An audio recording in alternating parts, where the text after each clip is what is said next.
Welcome in. Happy Wednesday, everybody. Welcome in. Hopefully, you guys are doing well.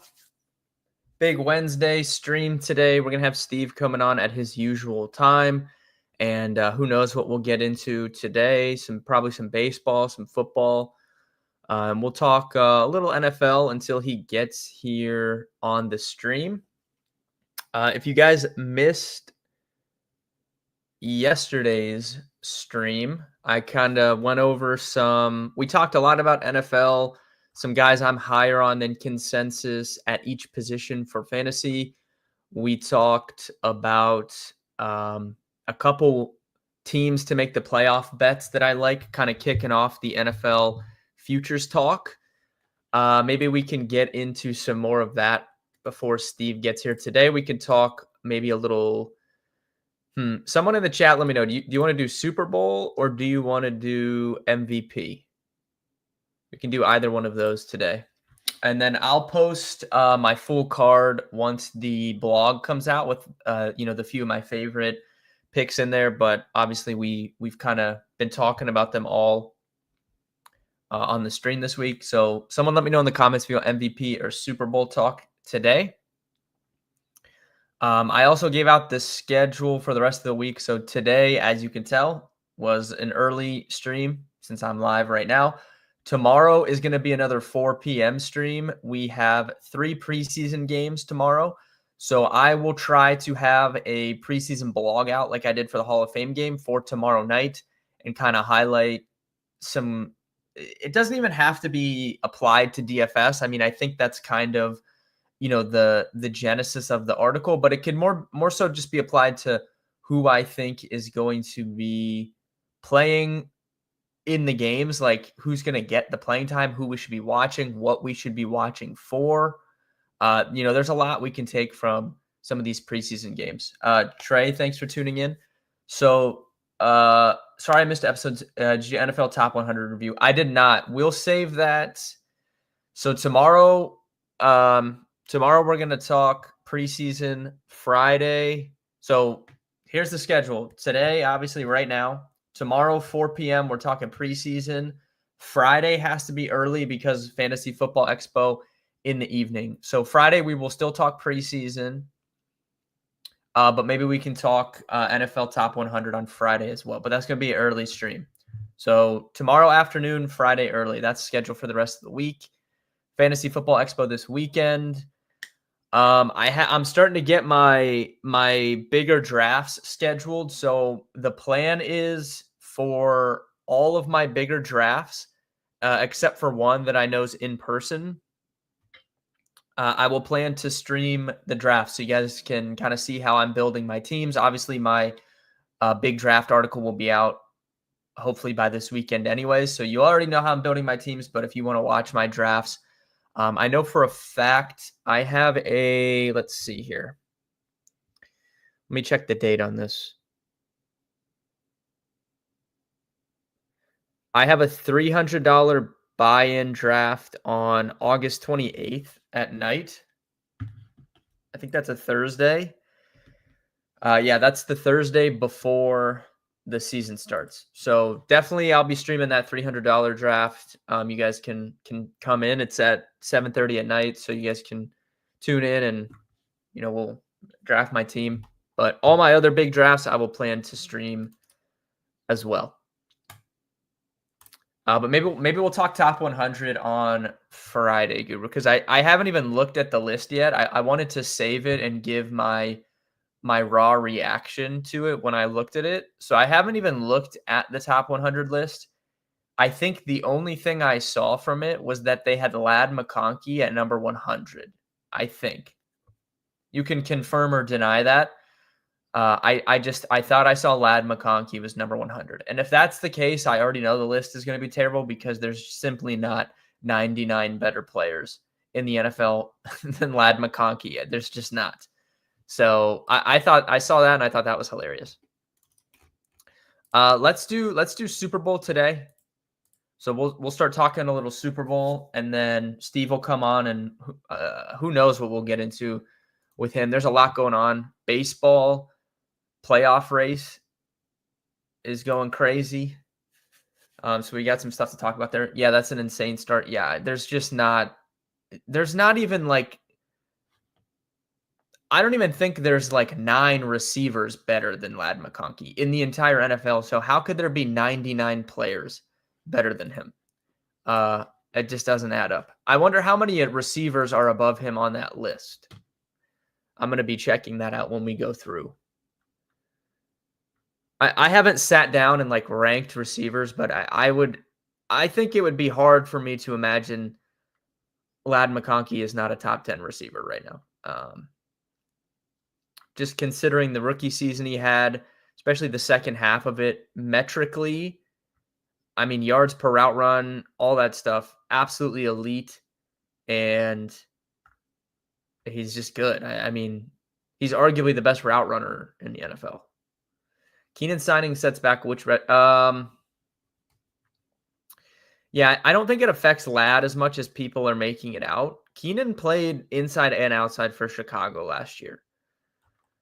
So I don't know if it's going to be a certain kind of set Ladd going to play in the slot, Keenan outside, or Keenan in the slot, Ladd outside. I think there's probably going to be some sort of an alternation there.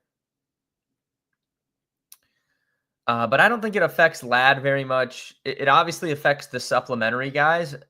You can say it affects Quentin Johnston, which it does. But it most affects Keandre Lambert-Smith because he had a pretty clear path to get on the field like immediately.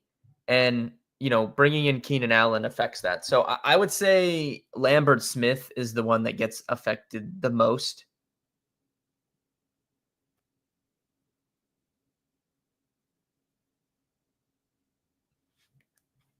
But I don't think it affects Ladd as much as people think.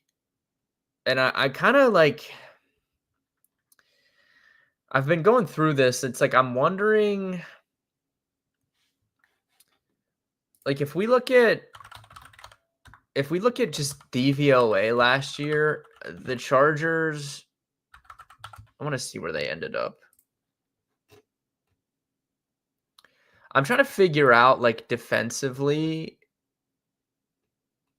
like, where they're going to fall this year. So they were they were the 9th best defense last year, DVOA.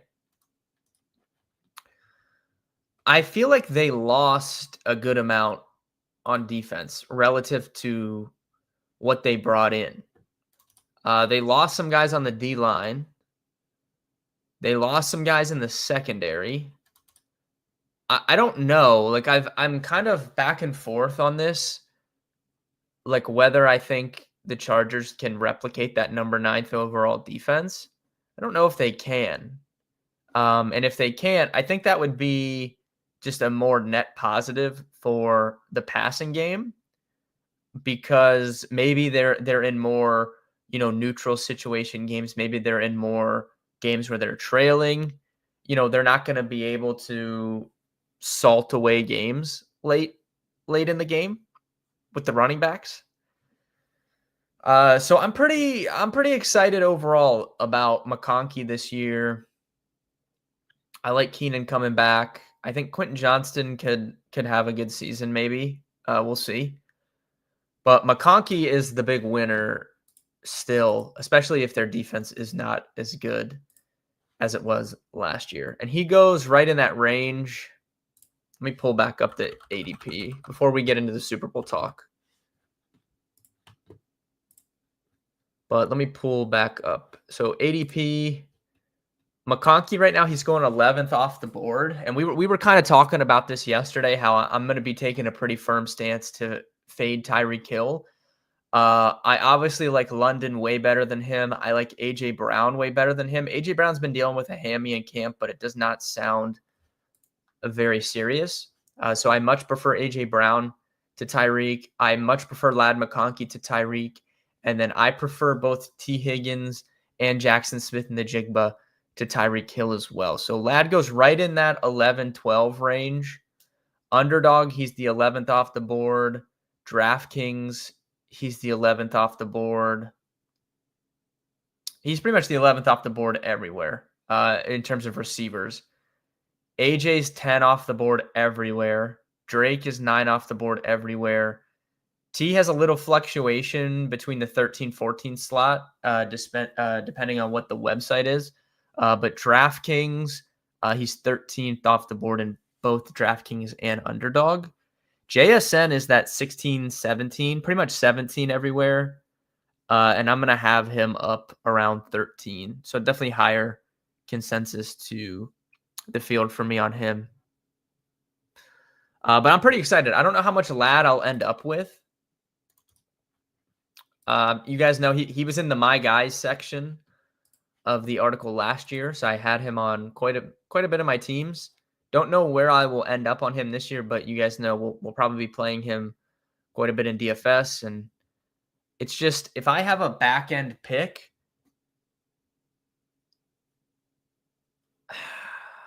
I don't know if I'll be. I feel like he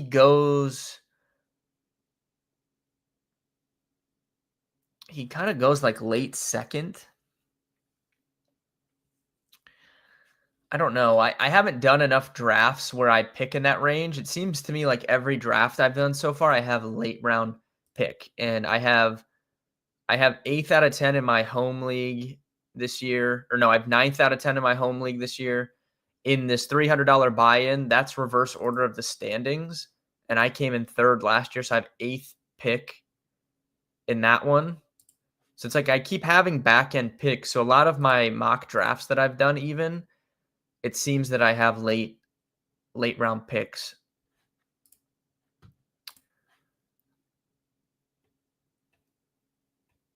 I need to do some more drafts with like top end picks and see if I'm getting him when it comes back to me any. Keenan was a big topic on Hard Knocks last year for being overweight. I want to see how he looks. Yeah. I don't think he had a terrible season last year. He kind of came on towards the end of the season. He had some big games for Chicago down the stretch.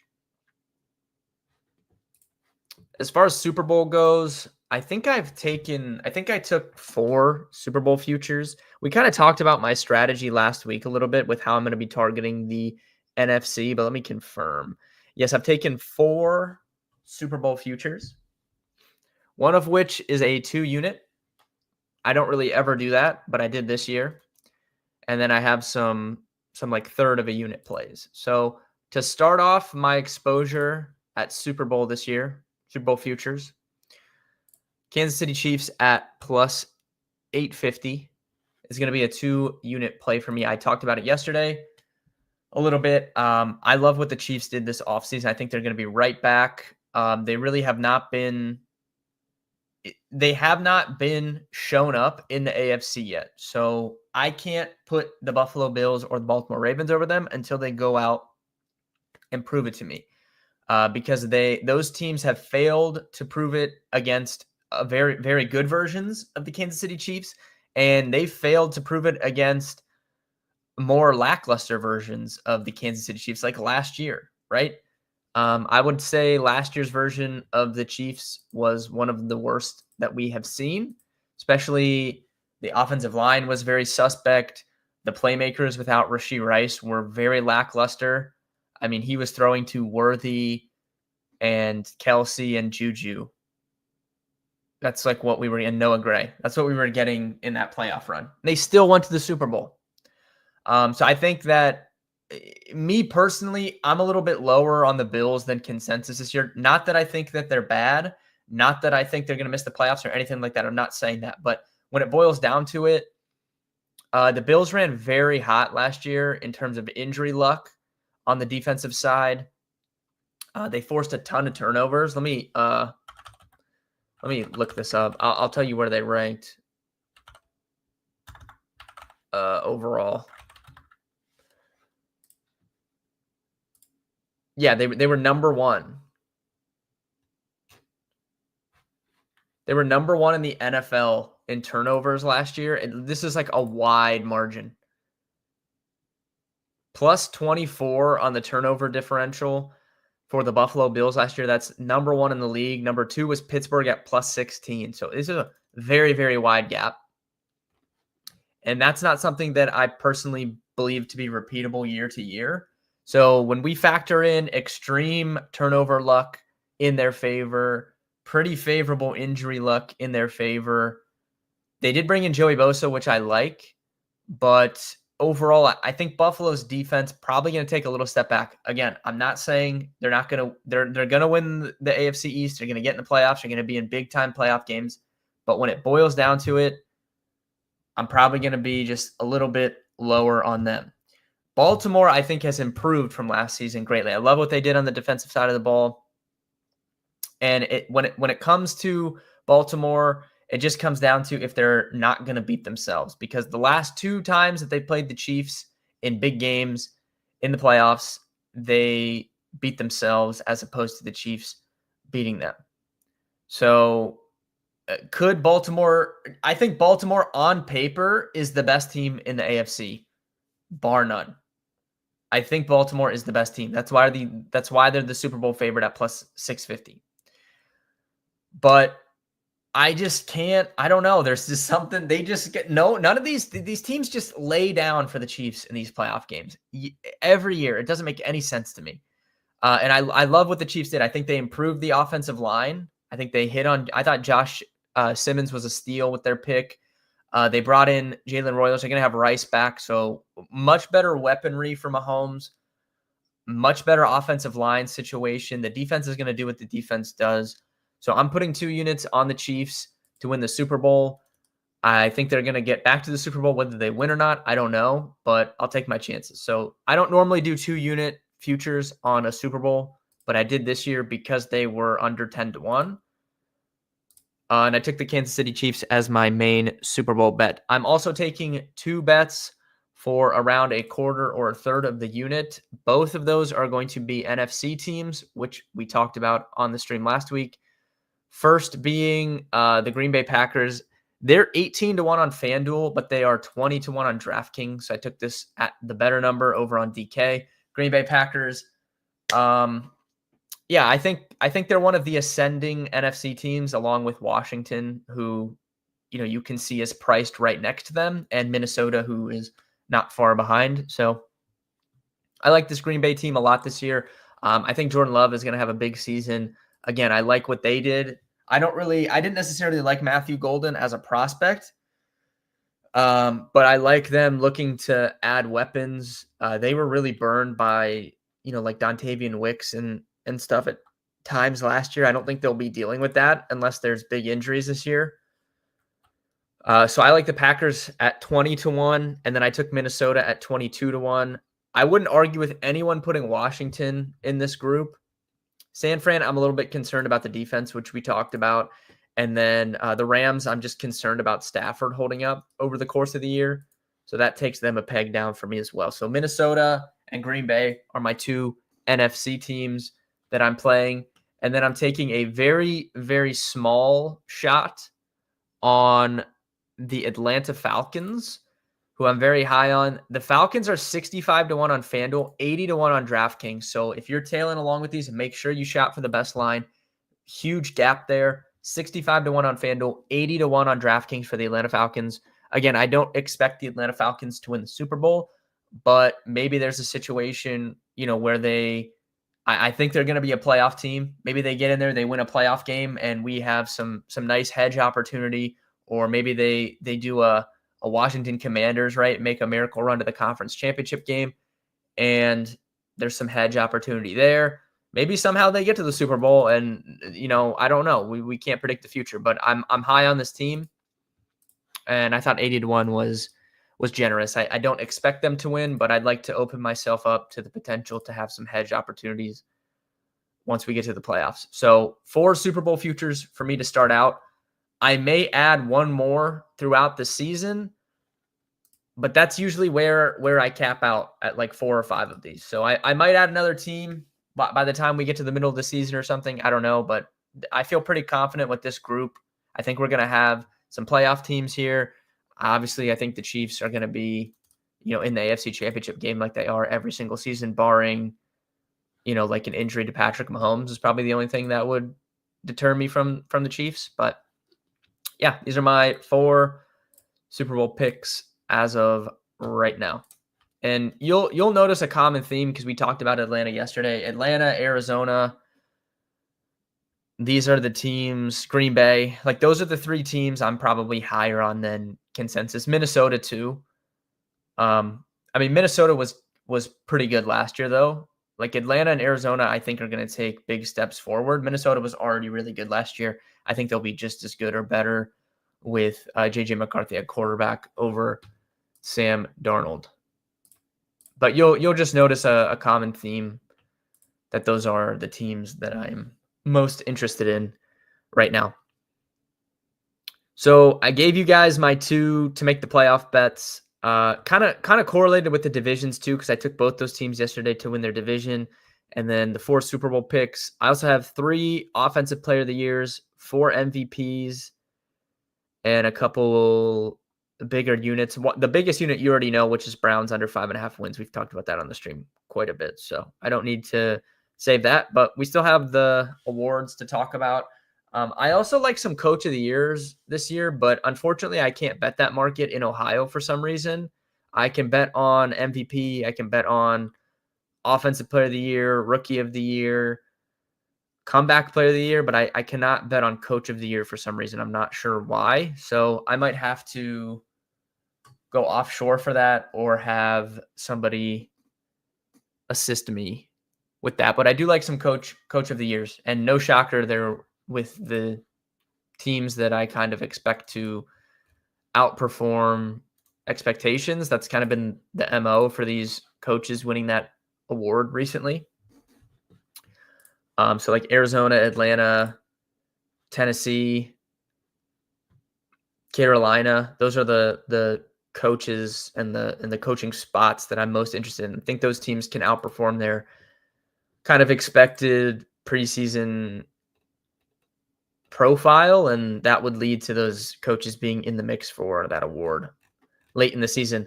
Matt, who comes on the streams a bit, he did say that he thought Dan Campbell was interesting for that award. Now, he is a Lions fan, but I would not say Matt is biased, and the way that he explained it to me did make sense, just because the Lions were very good last season, and then they lost both coordinators. So if the Lions are very good once again, that would be a positive reflection on Dan Campbell for getting it done while losing 2 guys that went on to be head coaches. So that thesis honestly does make sense to me.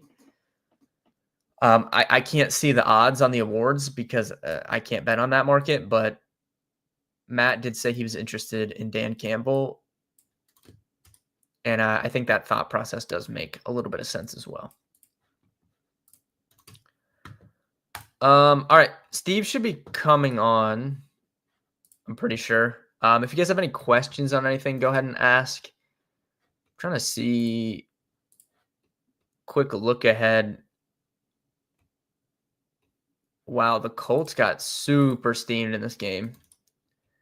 Pretty sure I was looking at the Colts in the betting market a few days ago, and they were like minus 130 or minus 125. Now they're minus 270. Interesting.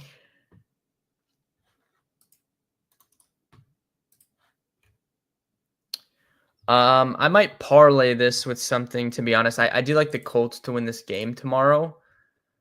What I would pair them with, I'm not sure yet. I need to do a little bit more research. Which coaches are on the hot seat? That is a good question. Let's go through them real quick here. Okay, let's go. We'll go AFC East. I'll go McDermott, no. Unless things go really bad. I'll go Mike McDaniel, no, but I don't anticipate Miami being very good. Miami's defense, especially in the secondary, is going to be horrendous. So I think, with how they can get down on offense, I think there's going to be, some real fantasy goodness coming with the Miami Dolphins. 46.5 total in week 1. Seems a little bit low, but that is one of the highest marks for the whole week. If we go 45, 45, 38, 42, 41, 45, 46. So Atlanta's at a 48.5. And then Detroit Green Bay is at 49.5. So it's like the third highest on the main slate. I'm going to be pretty invested in that Miami Indy game, I think. But Mike McDaniel, I'll go no for right now. Vrabel, obviously, no, he just got hired. Aaron Glenn, I will say yes. I don't care that he just got hired. If you know anything about the New York Jets, they get these coaches in and out like anything. So if the Jets are just completely egregiously bad, I wouldn't be shocked ever if they fire their coach. So I won't say he's on the hot seat, but I could see him getting fired if they stink. Ravens, no. Zach Taylor, I would say yes, is on the hot seat with how they've performed. Every year they've found something else to blame it on, whether it be injuries. Last year they put the blame on Lou Anarumo and that it was the defense's fault. Lou Anarumo can only coach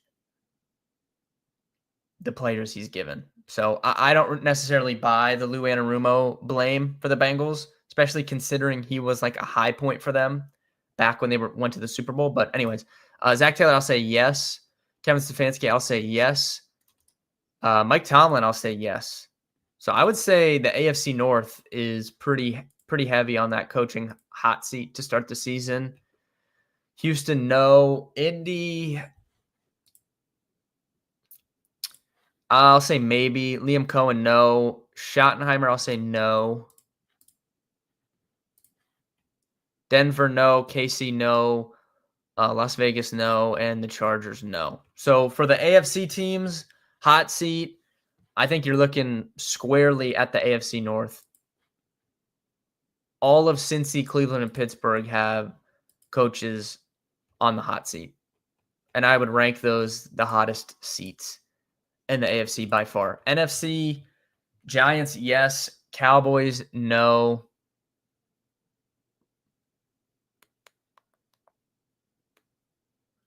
I mean, they just brought Schottenheimer in, so I would say no to Dallas. Dable, yes. Eagles, no. Commanders, no. Chicago, no. Detroit, no. Green Bay, no. Minnesota, no. The stark differences between the AFC North and the NFC North coaching is just hilarious. I think Steve's in here. I'm going to bring him on. We can continue this. Steve, we're talking which coaches are on the hot seat heading into the season in the NFL. But how are you?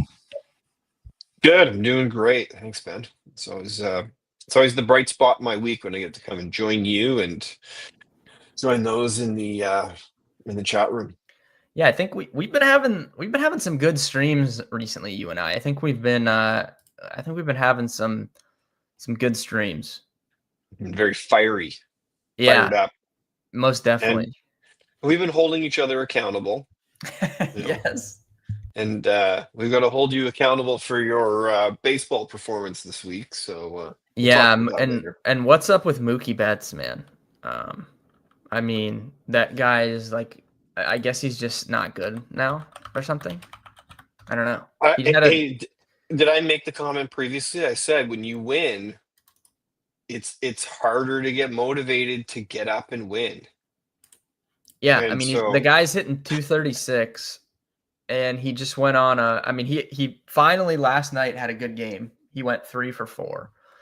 Prior to that, it was really bad. He actually, we're still early in the month. It was the 5th, but he did not have a hit in August until last night. I mean, he has just been objectively terrible. And you can see the average for him started off, up in the 270 range here back in June, and it's plummeted down to 230. Just really bad performances from him. Well, the thing about Mookie, if we go back to the start of the year and he had that undiagnosed weird illness. Yeah, that is true. So I kind of forgot about that. You take it's funny. I'll just name drop. Yeah, maybe I'll name drop. So I was with a guy who played in the NHL named Joel Colburn, and we had a mutual friend. I don't know him very well; he's more of an acquaintance. But we were out for dinner, and he had just a great season, and then he had to have wrist surgery. And so he was making the comment at dinner. He's like, it's a bit annoying because if you go and you listen to anyone in the media, they say that I had a successful wrist surgery and I'm going to be back ready to go in the season. And we were like hanging out in August, and training camp started in September, and he couldn't even pick up a fork. Wow. And he's like, yeah, so the surgery is successful, but he's like, my hand is not back to normal. He's like, it's going to be a while until I have the same level of strength in that hand. Um, so I think sometimes the teams, the league, the media, they kind of forget when something like that happens and the long effects that afterwards. He could just be generally fatigued. It could be like Jonathan Taves, where it's like still affecting him, and it could be like a multi-year issue. Like Jonathan Taves is coming back to the NHL this year, playing for the Winnipeg Jets, but he hasn't played in the NHL for 3 years because he had long COVID or some other mysterious illness. Yeah. So that's the only thing about Mookie is it might be related to something that happened at the start of the year, and he's still feeling the effects, and we just never hear about it. And Interesting. the players never want to make it an excuse. They don't want to go in the media and be like, "Well, actually, remember when I was sick in March? Like I'm still kind of not feeling good." It just doesn't wear Yeah. well. They're not those type of guys. Well, we just saw. I guess we just saw that with Kristaps Porzingis in the NBA playoffs. He had this mystery illness and like couldn't even barely play. So Yep. yeah.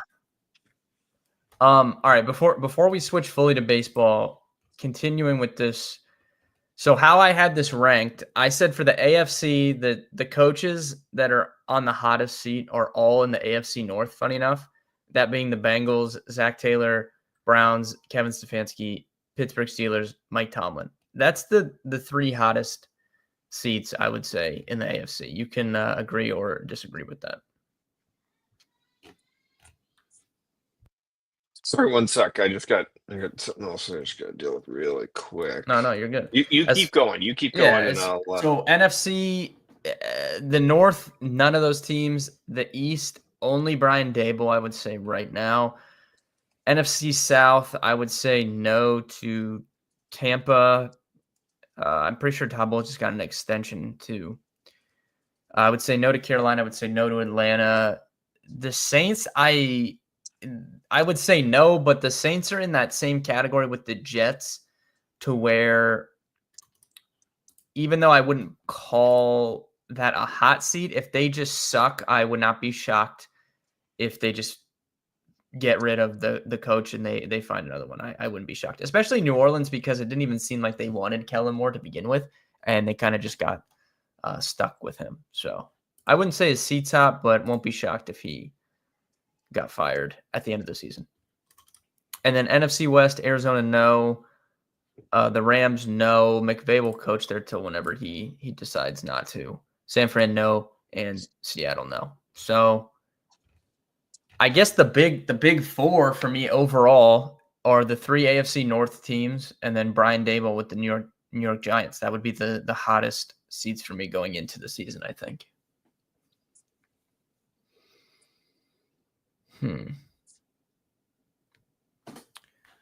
Interesting. I don't know. And then I would put the Jets and the Saints in the kind of weird gray area that I won't call hot seat, but I don't expect them to be good.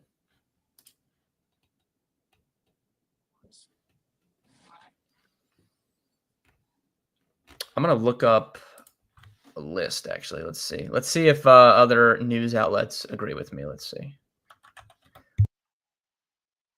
We'll find an article to compare this to. The last time, if the chat remembers, the last time we tried to compare my thoughts to an article, we weren't getting any good information from this article.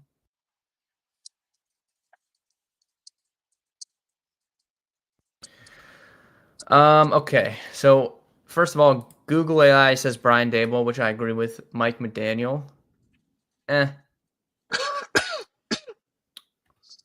I guess maybe. I think he could be on the hot seat for sure. Mike McDaniel? Yeah. Like it just had Yeah, so it's much just success 2 years like ago and then flamed out last year, and it's not looking good this year. I don't think they're gonna be good. I agree with that. I just don't know. Okay, this is Pro Football Talk, which is notorious, just not good information in my opinion. But let's see what they have. Dave Canales at 5. Don't agree with that whatsoever. Brian Schottenheimer at 4. I mean, I guess, but they just hired him, so the Cowboys are in the Jets and Saints category. It's like I wouldn't call that the hot seat for someone they just hired, but I won't be shocked if they fire their coach. It's just like what these teams do. Shane Steichen, number 3. Yeah, I probably should add him to my list, to be honest. I'd put him at like 5. Brian Dable at number 2, I agree. Pro Football Talk has Mike McDaniel number 1 overall. Interesting. Hottest seat in the NFL. I don't know about that. I mean, he has gone to the playoffs twice. It's not like the Dolphins are like were this notorious good team prior to, his arrival within the last 20 years. I think people were hoping that he would be this like renaissance quarterback coach who, has all these crazy plays and this fiery offense and go on and win. He's got a flashy personality and a good story behind him. And Yeah. I don't know. Even CBS had him number 1. That's pretty surprising to me, to be honest. So, okay. So I guess for my list, I would put Brian Daboll number 1 overall, personally. So I would put Daboll 1. I would put, I guess, McDaniel, some combo of McDaniel, Shane Steichen, Kevin Stefanski, Zach Taylor, Mike Tomlin. That'd be like my next group of guys. I don't think I'm surprised that these news outlets aren't more in on like Kevin Stefanski and Cleveland being on the hot seat. But honestly, I don't think Kevin Stefanski is going to get fired, and I think the Browns are going to win like 2 games. So even though I think he's on the hot seat, I don't think he's going to get fired even if they stink, which they're going to stink. But I think it was kind of agreed upon that it wasn't his fault that they traded for Deshaun Watson and that didn't work out. So they said they would give him, some more leeway. And he's kind of just stuck with this evaluation mode at quarterback this year. So I don't think, even if they're terrible, I don't think he'll get fired. yep. And then Shaneer Sanders feels better, comes out, wins the QB spot, goes on a huge run, and proves you wrong, Ben. He's starting Friday and it's on. Well, I don't know. Do you have NFL Network in Canada? Like, can you watch that? We do, but I don't have access to it right now. Oh, okay. So Shador Sanders is starting the Browns' first preseason game. Joe Flacco not playing, Dylan Gabriel not playing, Kenny Pickett not playing. So it's just Shador Sanders and Tyler Huntley, who they just signed a few days ago. I would assume we get at least a half of him, probably 3/4. And it will be nationally televised on NFL Network on Friday night. So I'm so excited. yeah, and I'll be at the Fantasy Football Expo Friday night. You know how that thing goes. They got the TV outside. Hopefully it doesn't rain. So I'm sure people will Is that be Friday dialed night in this watching year? that. Is that So they Friday have night? they always have the Friday night thing, which is like down by where the Oh, right. hotel is, and then Right, the right, right, next right, night right. is Yeah. like another party thing, And and then then for those that Sunday's are the expo. going to the expo, our booth has a Sanders jersey.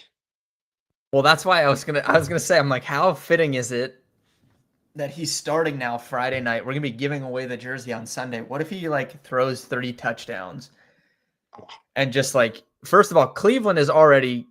So people in Cleveland joke like it doesn't matter the year, the season, it doesn't matter anything. The most popular player on the Cleveland Browns is the backup quarterback every year because they've never had a quarterback. So Cleveland is already on fire for Shador Sanders, even though he hasn't even really gotten a chance at training camp with the first team. But they're on fire for him. If he comes out Friday night and throws like 3 touchdowns, it's gonna be pandemonium. I am so excited. Like I just love the story. I like watching him play. Like I I liked watching I Colorado feel games. like his dad hurt him in the draft. I think that the NFL is so biased towards personalities, and they're like, oh, his dad primed the offense so it'd make him look better. Well, every college team does that. Yeah. But they're not I trying to it make the guy look worse when they so send them out there. I mean, I didn't have him going in the 5th round. I was lower on him than consensus, like, in just the ranking, like, my rankings of quarterbacks, but I didn't he's better than a 5th round pick. I didn't have Yeah, him going there. So I definitely agree with you that, the kind of all the extra stuff definitely hurt him. It's just he was so hard to evaluate because of, like, how bad their offensive line was. It's just it's an unknown until it'll be a lot easier to evaluate him when we actually see him play, at this level. Like, it'll be easier to analyze versus his college games. It was just hard to totally figure agree. anything out. The one thing I will say that I think is of concern is that when he's under pressure and he's in a panic situation like Kyler Murray, he holds on to the ball too long. Yeah, I do agree with that. And But he I think doesn't it's something you have, can like. teach. You can teach that. Yes, I agree. But someone like Kyler at least has the bailout if he can run away. Like, Sanders really isn't. I don't think he has that type of mobility. I don't think he can't move, but he doesn't really, like, have that dual threat ability that some of those other guys have. But certainly agree, you can, teach him to not do that. You can say, hey, when you're under pressure, throw the ball away. He's Like, made some good throws at camp, honestly. Like, I'm excited to see what he looks like on Friday. oh, I'm pumped. I'm like kind of choked. Can't watch the game now because I didn't know that it was. You're gonna have to get on, like, I don't know. I've never even, like, been to Canada. It's like, so you just, like, can't watch anything? Like, there's no way you could get online and watch this? Well, maybe. Like I'm at the lake, so that's the problem. Like if I was at home, then Oh, it'd be okay. a I see, I different see, I see. story. Right, right, right. I get you. Uh, so maybe So I if could if you go were at your on, house, you log could in. just turn on NFL Network and watch it on Friday. Yeah, we have it at our house. Yeah, Okay, okay, okay. That's yeah. what I was confused about. I was like, Yeah, but there's a lot of stuff that we don't get in Canada. Like you can't like unless you have NHL, NFL Red Zone, you can't watch every single game. And when interesting. you go down to the States, you can see way more games just on regular cable access TV. Yeah. We normally get 2 games at a time, 2 or 3, and that's it. And then you get all the Okay. national, Sunday night football, Monday night football, Thursday night football, which How Thursday night do you football has know been useless, but Yeah. Do you know how this will be affected with this huge deal that ESPN just did, where they acquired NFL Network and the rights to everything? well, they have existing relationships with like TSN, et cetera. So it might end up where there's more games that are available. Right. Um, but they might also want to push to more streaming services in Canada because it's easier for them to Yeah. control. Well, someone in chat can correct me if I'm wrong, but I think what I saw was that there will be a new streaming service through ESPN, and I think it's going to be I think it's $30 a month, and I don't know if they're like if it's gonna combine like everything. Like, ESPN Plus will become this new like ESPN streaming service, but I don't know because they have Red Zone access now. Like, they own Red Zone and all this stuff. I don't think this will take effect this year. It's just whenever the contract's up or whatever. But I don't know. I thought that there was some talk like they're gonna make a new streaming service. So I don't know. I don't know what Could all be, that will have on it. could be. Yeah, I don't know. So interestingly enough, one of the companies that I have consulted for in the past, um, they originally built the NFL streaming service. They don't do it today, and this is obviously a little bit different than what we're talking about. But yeah, I don't know who I don't know how that would affect things. Interesting. It'd Yeah, be I interesting. need to I was just do. thinking if I could ask somebody who might know.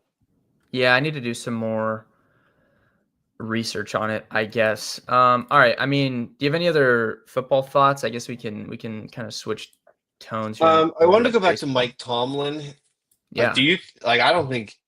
Like, I just think he's been there for so long.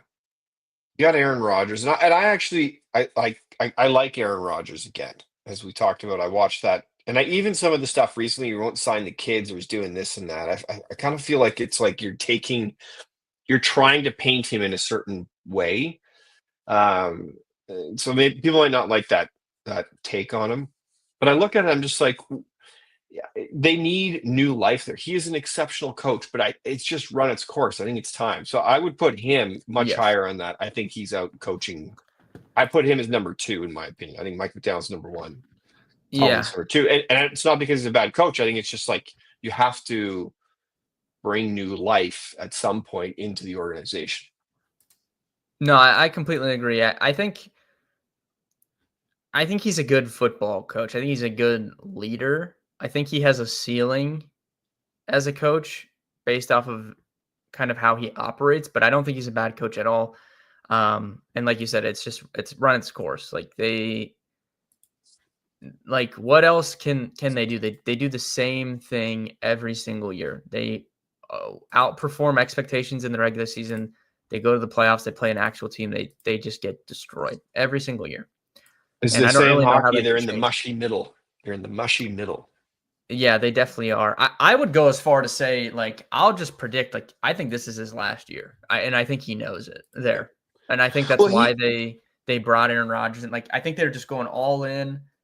This is our last ride, like with him. Let's see what we could do.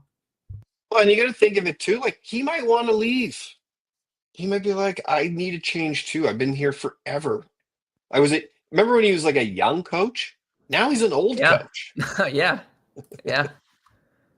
Yeah. He Anyways, that was was the very only young other when he comment I first wanted came to in, make. but no, I pretty much agree with you.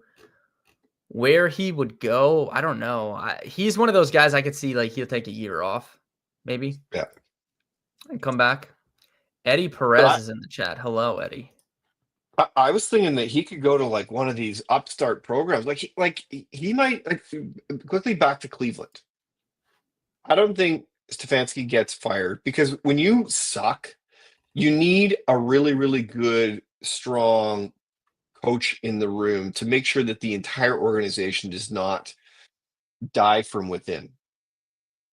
Because the problem is not that they have a bad coach. The problem is that they have bad players, which is the GM's issue. And that's a greater problem. So you can't really solve the coaching problem until you solve the player problem. So we'll see. Maybe Sanders is like, it's going to come out of nowhere. It's going to be the best story ever, best story in Cleveland. And then Stefanski's going to get an opportunity. But in the meantime, like you just kind of need someone that makes the place feel good. Well, I mean, look, I don't know what's going to happen, but it would be. I don't even know. I don't even know how much he's going to play. He's going to play at some point this season, but it would be very Cleveland to find their quarterback because he had an epic like draft slide.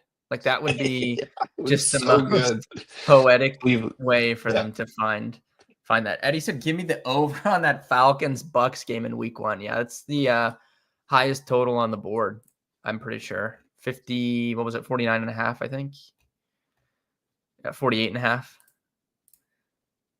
Steve, okay, I guess before we switch tones, is because I've been talking the last few days on the streams. Just I'm going to be very high on Atlanta this year. I'm going to be very high on Arizona this year. Green So why Bay, are you like, so high? Why are you so high in Atlanta? Like, well, so first of all, they were pretty good last year. Like they weren't bad. They were in that middle kind of tier last year, and then now, first of all, they had completely zero pass rush last year. They went out, addressed that in a big way, right? 2 first round draft picks spent on pass rush. I like some of the free agency moves that they've made. So I think the defense is going to be improved in the area that it was really bad last year. I think they obviously have weapons on offense. And Michael Penix, when he came in, like statistically, wasn't amazing, but also the team performed pretty well. Like if we look at their just performances last year to kind of close the season, um, they went 2-2 in their last four, but both the losses in week 17 and week 18, they were overtime losses. So they were in those games. So, they very easily could have been 4-0 as much as they were 2-2 over those last four games. And I think Good Michael point. Penix, I think he will benefit from not having to come in like in the middle of the season. Like he's kind of had the whole offseason knowing he's the starter. He's had the whole training camp knowing he's the starter. And maybe he can like take a step forward. So my love for the Falcons this year is very much contingent on him taking a step forward, which I think he can do. So and their division is not good. Like the Saints are not good. The Panthers could be pretty bad. Like it could go either way with the Panthers. And then the Bucks have a really tough schedule, and it's tough to repeat year after year when they keep losing coordinators. Like they're replacing their offensive coordinator for the third year in a row. Really tough schedule. Chris Godwin is going to miss time to start the year. Mike Evans is going to hit like that wall and stop doing what he does every year. Like he's just getting old. But so I like Atlanta, and you're a Cardinals fan, so I don't need to Oh no, preach to I you. Like definitely agree with Cardinals. Yeah, I I like the just Cardinals. yeah, and I agree with the analysis. The Falcons, maybe I've got a little bit of the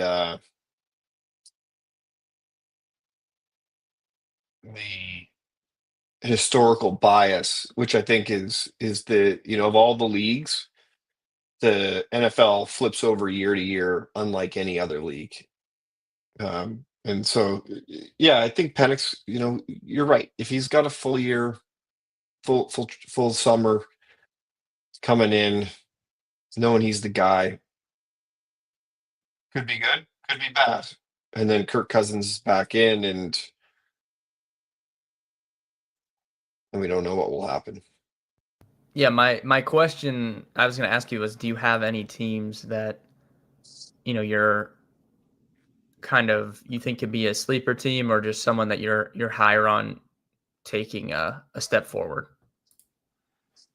Um, Nothing really, to be honest. No one really. Actually, maybe I do think that the 49ers are going to be a lot better this year. I just think that like they're going to Yeah, be I agree with that. naturally healthier and they're going to be a lot better. And so I think that'll make a big difference. I think they're probably the big one in my eyes. And that's not really a personnel change or anything along those lines. It's just purely last year was just a down year and they were banged up. Hmm. Yeah, Eddie said this isn't the year Evans will get another 1,000-yard season. I don't and like anticipate him not being good this year.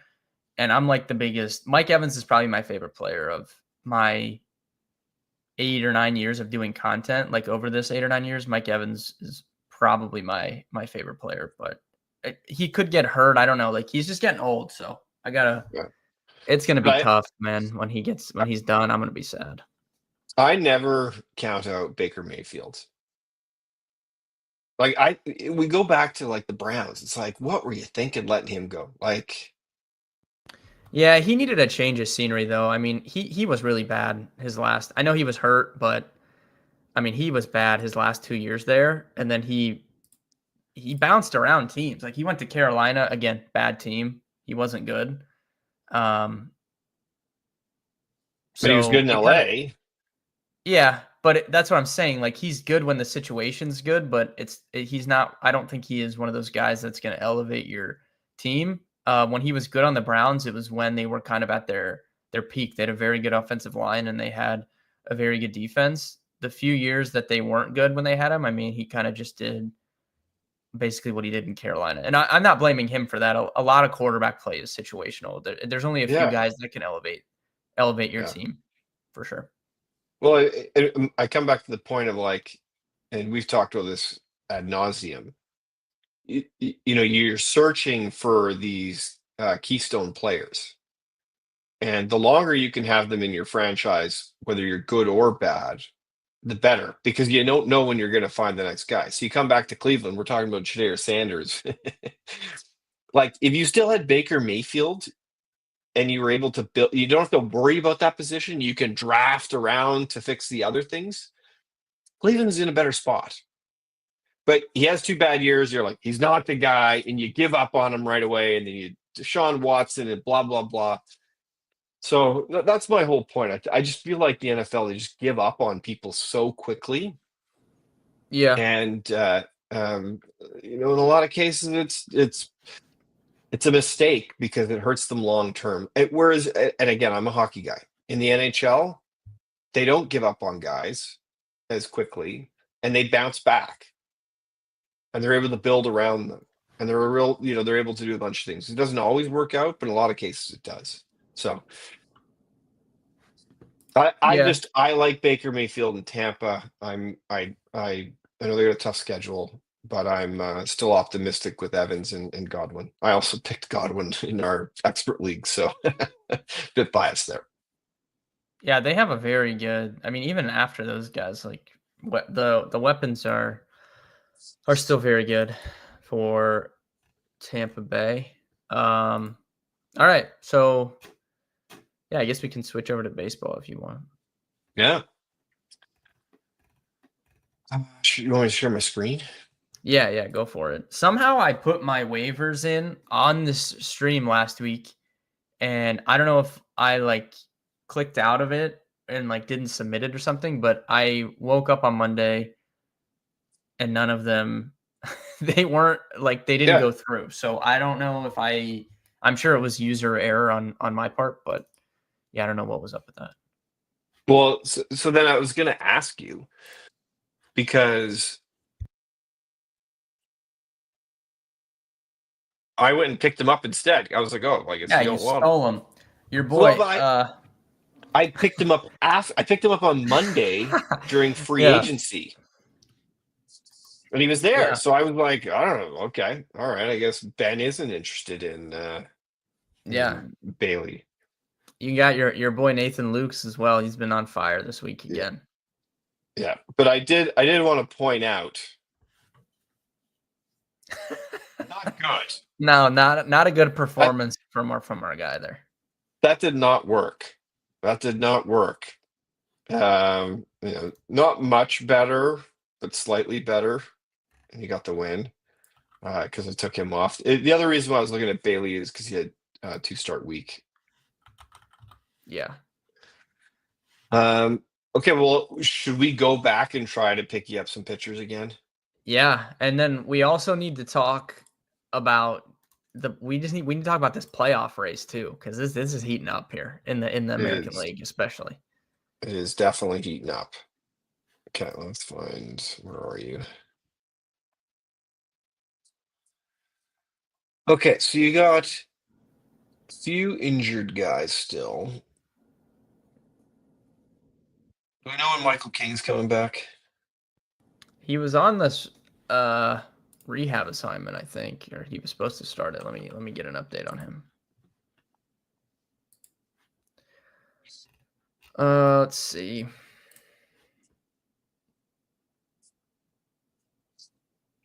Yeah, he's actually like coming back now. He was supposed to. This was reported yesterday. He may only end up making one rehab start, and then could have his next start after that be with the Padres. So Okay, that's good. so he's So coming back. that's good for you. Yes, Someone dropped Clay Holmes, which I I thought, saw that. he hasn't been great, but like a bit of a bold move in a season-long league. Like, how good is your pitching if you're dropping Clay Holmes? And our boy, Mr. Kremer, Dean Kremer is gonna have to come onto my team. I think for sure. I think I I think tried to it's put him time. on last week, and I don't know. Didn't want me to have him, but he's gonna get on there this week. I think a lot of the guys are still available. So yeah, you Yeah, still get. honestly, Logan Allen might be a pickup too, Well, to be honest. I think that's not a bad one at all. You know who I picked up in my other league? Kyle Manzarita. I can Yeah, never pronounce it. Manzardo, yeah. Manzardo. Which I thought was a really good. He's heating up recently. And I don't know. I haven't been following Cleveland, but it feels like they're playing better. Well, yeah, when I said this playoff race, so I've talked all this smack about Cleveland, how bad they are the last Yeah. month on this stream. They have found themselves 1.5 games out of a wild card spot. I don't Yeah. know how they do this. They do this year after year. They've got this terrible offense, and they just grind you down pitching and bullpen. And even with the loss of Emmanuel Clase, they have got themselves back into the playoff mix. I cannot believe it. They're Yeah. back over 500.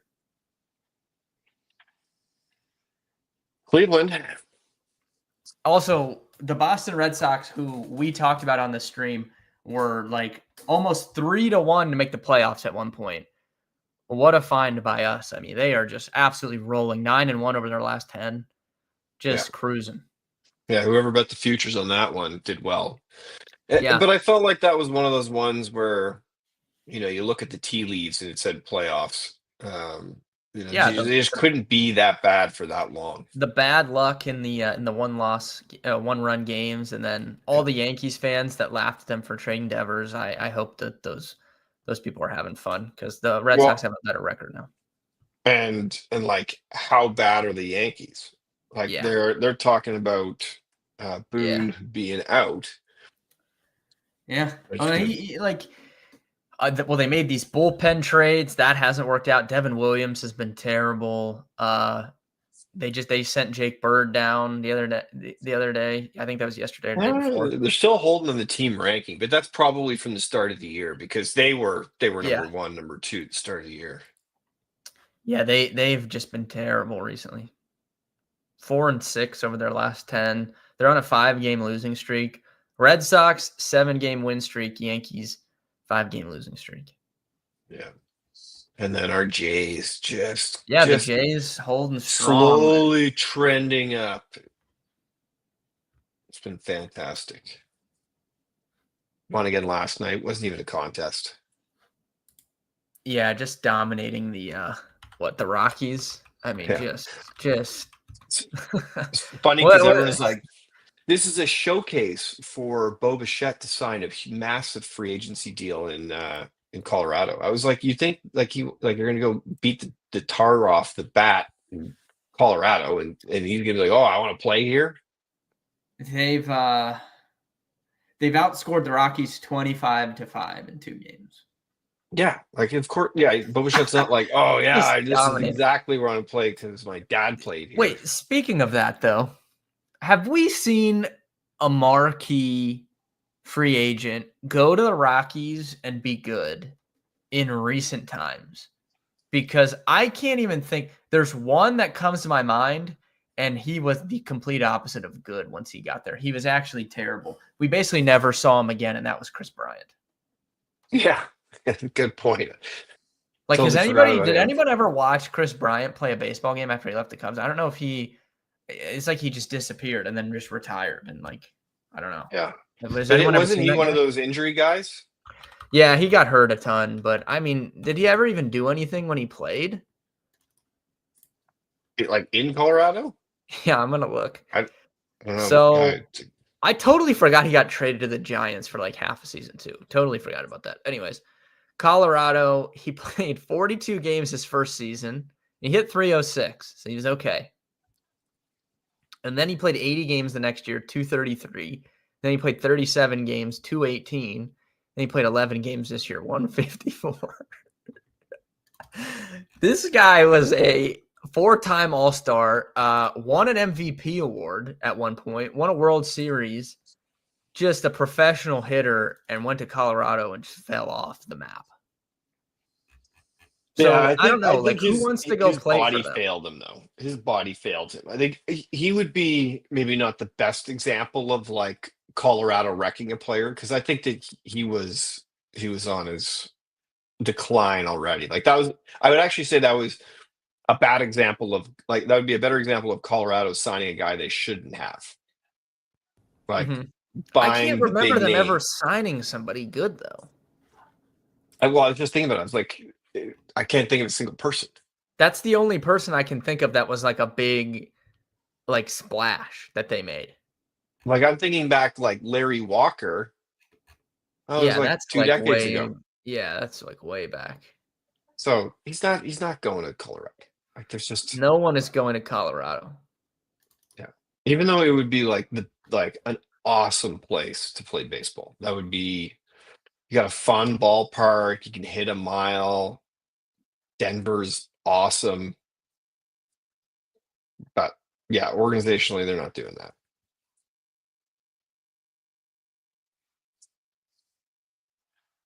Alrighty, back to pitchers. I was trying to think if there's anyone. No, we don't have that.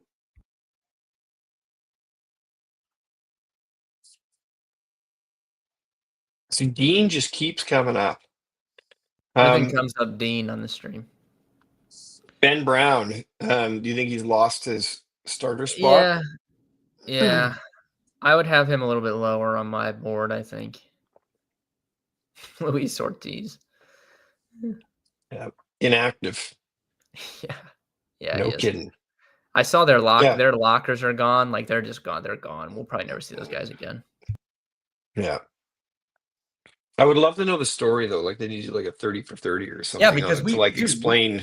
we talked about that on the stream when that first came out about him, and I said I feel like these guys have like existential threats to their family. I can't understand why else they would do it. Like I Yeah, like fear for the safety of these people's families over in the Dominican Republic.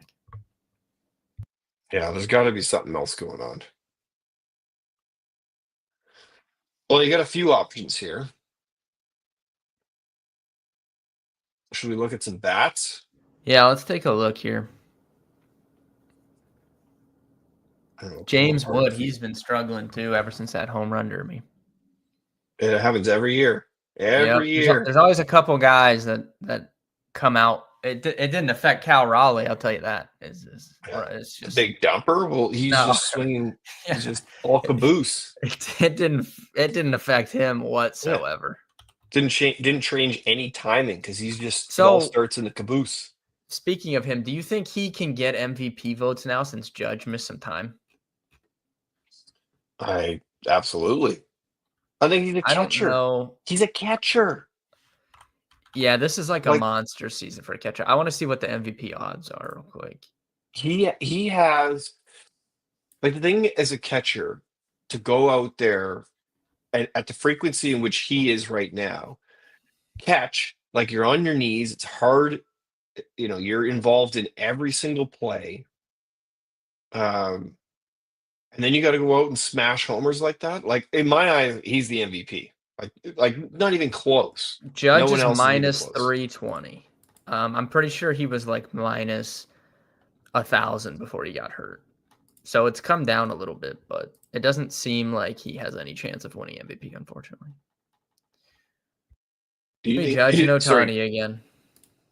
and Otani, maybe he's a good example. He started pitching again this year, but I just think like this is a historic season for a catcher. When was the Yeah, last time a catcher hit this many home runs? Like I don't even know. Salvador Perez? Yeah, he probably Did had he? a couple. I don't know. It might be like way back, to be honest. It might be like early 2000s. I'm sure Salvi had a couple big seasons. I'm trying to think other than him. Buster Posey before he got blown up. I don't know. Did he ever have?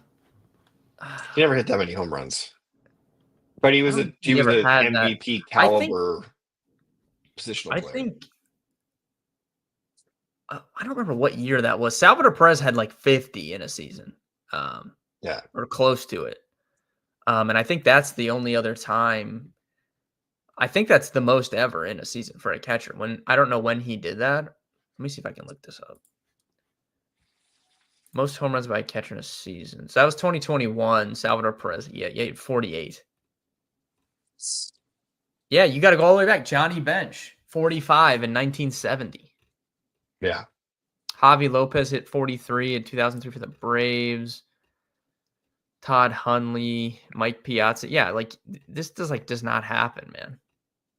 And like these guys are going out and playing arguably one of the hardest positions defensively. Yeah, I think it put a note on that Salvi season. Like 33 of them came when he was catching, and then the others were like when he was DH. Cheating. Yeah, he cheated. But um, if it was me picking today, that's who my pick would be. Yeah. Josh Smith, he's been pretty consistent for the Rangers recently. He's been great. Yeah, I don't think he's actually available. It's because in the league, I don't think he has H. His name, so he's not matching. Someone Okay, has him already. I was gonna say if nobody has him, Same that's a with good pickup. same with Nate Lowe. I think that I don't know. I thought because I think he's Nathaniel or Nathan, but I thought I fixed that.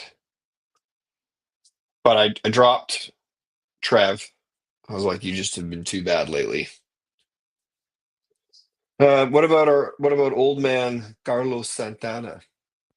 Yeah, I'm surprised he is still on Cleveland, but he just does what he always does, man. He gets on base. He's very good, he's very good at walks, like almost a modern day Kevin Youkilis. Like always just been very good at getting on base.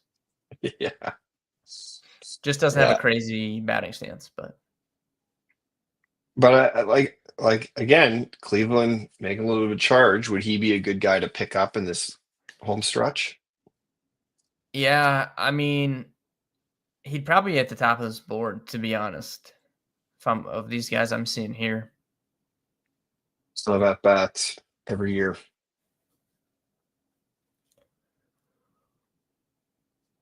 The other guy, and I traded for him in my other league. He was actually a toss-in. He's been great. Yeah, he's Is been very good. uh, Rami and Michelle's? I forget the name of Yeah. that movie, but I always think of Rami Gonzalez. In my other league, he has like every position, so he's like Yeah, the he can play any. perfect Yeah. jack of all trade utility guy. But he's been hotter than a pistol lately, Yeah, he's hitting and 301 for the season. I use this. This is my metric that I use to kind of figure out what's going on, and I can often use this metric to see who's heating up. Um, uh, that someone else might not notice, like this Tyler Tolbert. So his overall performance of the season in our batter rankings relatively low, so he's not going to be on a lot of lists. But Mhm. he's got an 11 in terms of his ranking per at bats. So it's a question of he's only got 25 at bats. He's played 33 games. He's obviously not playing a lot, but he's extremely performative when he does get it. So sometimes you can find some guys where at the end of the season they're starting to get more at bats, more playing time, depending on where the team is at in the playoff race. So I often use this value to find some of those guys. Yeah. I think I that don't know makes if he's a sense. good option or not, but um, Have you seen I mean, we don't get fantasy points for this, but Stanton, like every time he gets like run down in a double play, player gets thrown out at home. So funny. He's yeah, just but he's another guy who's been really good. he's been good at, hitting for sure. Like I just want to say that was probably like obviously don't get him for the full season, but for having a late season pickup, like that's almost like it's not a late season because he was on the IR, but for a late round pick, it's almost like like a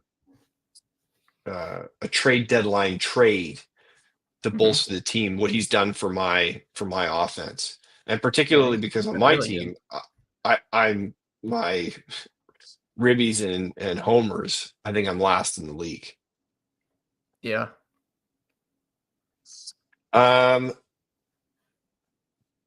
So I wanted to ask you about Kyle Stowers. I know you've got him in this league. I picked him up in another league. I also cut myself somehow while we were talking. Um, the what do you think about him as a keeper? I've got 5 keepers in my other league. Do you think that he's going to be able to repeat this in future years? Does he have that pedigree? He is the right age. Yeah, he's What are your thoughts? only he's 27. He was Yeah. a second round pick and he played I think for Stanford. So I would say he does have pedigree, and he was a pretty top prospect for the Orioles for a while. And I know the Orioles have underperformed this year, but they kind of got like they were so bad for so long. They got into that spot where they started to become good over the last 2 seasons. And they had so many good prospects that were ready to, get into the big leagues. And they didn't have enough spots for them because they'd been so bad for so long. They'd just been firing on all those draft picks. So I would say typically like someone of his caliber probably would not have gotten traded from the team that drafted him. It just worked out to where they didn't have really enough spots at the current juncture for him. So they moved him. But yeah, he definitely has that pedigree. He's 27. He's right in that range, where he should be, doing what he's doing now if he had any chance. But yeah, he's had a great season. 25 home runs. He's batting like 293, 18 doubles too. I think like not a ton of strikeouts, not a low amount of strikeouts, but not an overly big amount either. So yeah, Good ratio. I would say he can continue this for a few years. Yeah. Okay. Okay. Is there I any think bonus to keeping him? Like, do you get him like in the round that you picked him or something? Like, so you get him like really late? No, he's just a straight keeper. Okay. So there's no effect on draft position, which would have been great. But yeah, Hmm. maybe I'll quickly, if you don't mind, we'll just quickly shift gears and I'll Yeah. pull up that team so you guys can help me pick my keepers. We just went through the trade deadline. I actually traded away everybody. Like I did Made pretty some moves. well. I think we talked about this last week. Like I just kept posting the price list Hmm. in our WhatsApp group, and it worked. Like I pretty much traded everyone. Helio Ramos couldn't trade him away, and Clay Holmes couldn't trade him away. But everyone else, they're gone. So Okay. for pitchers, Strider is definitely. I'm definitely keeping him. I traded for Hunter Green, and I Hmm. traded for him over Shane Bieber, and then he got traded to the Jays, and I was like, ah, Yeah, man. you should have did that. You Well, should I have mean, did the only thing the is Bieber is a little bit older, and Bieber has this like every second season he's good. Where Hunter Green, second overall pick, younger. I thought he just has a higher chance of having a longer career as a keeper. yeah. Um, but it would have been a lot more fun to cheer for Bieber when he's on the Jays. Hmm. Disappointed Definitely. about that. I actually then tried to go back and trade for him after he got traded, but the guy took him off the table. He's also a Jays fan too. Oh yeah, so he was like, yeah, I'll just keep him. Yeah. But the other guy, I think I asked this last time too, Eric Lauer. Eric Lauer is a local kid. He grew up by me. Well, what do you think of him? You know him better than anyone, though. Like, do you Oh, think he's that very good. what he's doing right now is going to be like, is he going to turn into an ace? Like, is he going to rise up the rotation? He might. I mean, he was. I mean, he has pedigree, and I saw that pedigree firsthand. This kid in high school, Steve, was just unbelievable. I mean, Really? you can imagine it though. Like a Yeah, bigger I kid can see that's a him. Yeah, lefty. Yeah, bigger kid that's a lefty for high school. You're just not. And he's throwing hard. I mean, you're just yeah, not touching him. His advanced metrics are good though. And I loved him. Like when I think where did he start? He was on the Padres, then went to like yep, Milwaukee. yep, I always like had high expectations for him, and I always rooted for him because he was local. But yeah, man, he was disgusting in Ohio high school baseball, just completely nasty. yeah. I love those guys. Okay, last one. So I'm going to keep Turner. We talked about Stowers already. Of these three, I traded for Wilson. I traded George Kirby away to pick up Wilson. He has not been good, and he's been injured. Hmm. He's been very good and very young. And then obviously Eugenio Suarez has been a Suarez mutant. just does it every year now. It's crazy. But he's so old. I know, but Like he's he's so it's like old. he's got like that career, like that second wind or something I the know, last few but years. No, I would like say no. I wouldn't say like he would be on my list for keeper though. yeah. I only have one left. So we Dylan take two Dingler, pitchers. another local kid to me. You have everyone that grew up around me on your team. Yeah, he's been great. Now that kid was better at football than he was at baseball. He made the right choice though. Yeah, Longer, no, better yeah, life in baseball. way better. Yeah. But do you think, like, what do you think of Jacob Wilson? I know we got to go in a minute, but I just want to get your thoughts quickly on Wilson. Yeah, I would say he's a good keeper. I don't know if he has as much power as he's shown this year. Like he was never really like a power. Like they didn't And over expect him to Nolan? have any. Yeah, they didn't expect him to have any. But no, Nolan Shaniel, he has pedigree too. He was like a top 10 pick in the MLB draft. I mean, he has pedigree, and he's young too, 23. Yeah. So he's very good. You have some good young players there. But yeah, Yeah. Nolan Shaniel, and he was like a recent. He just got picked like 2 years ago. Like he came up really quick. I think he was 2023 draft. So this is where I'm leaning, even though I traded a lot for Wilson. I was high on him when I traded for him, but I'm leaning towards him as my last keeper. Yeah, it'd probably be nice to have like the young first baseman. I mean, for sure. Yeah. Okay. That's baseball talk. All right. Thank you guys for tuning into the stream today. Almost an hour and a half long stream. Fantasy Football Expo this weekend. Tons of football content coming. Big draft article, how to draft your teams coming this weekend as well. And yeah, we'll talk tomorrow. One plug for a feature.